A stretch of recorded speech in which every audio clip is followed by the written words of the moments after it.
కనకాభిషేక గౌరవం పొందాడు. మరి గౌడ డిండమ్మ భట్టును ఓడించి ఒకటి పగలగొట్టాడు. ఏంటది? కంచుడక్క. ఏంటది? కంచుడక్క. ఈయన చాటులు రాశాడు అనుకున్నాం కదా. ఏంటి ఆ పద్యం ఒకటి చెప్పండి, కొంచెం చెప్పండి. నేను ఇప్పుడు చెప్పిన పద్యాల్లోని సిరిగలవానికి లేదా చిన్న చిన్న రాళ్ళు చిల్లర దేవుళ్ళు, తర్వాత సిరిగలవానికి చెల్లు అనే చాటు పద్యాలు.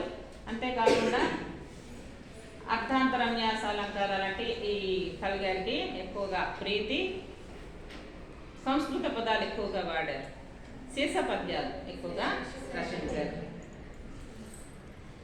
మరి పల్నాటి వీర చరిత్ర అనే ద్విపద కావ్యాన్ని ఎవరికి అంకితం చేశాడు? పరిచయం అర్థమైందా?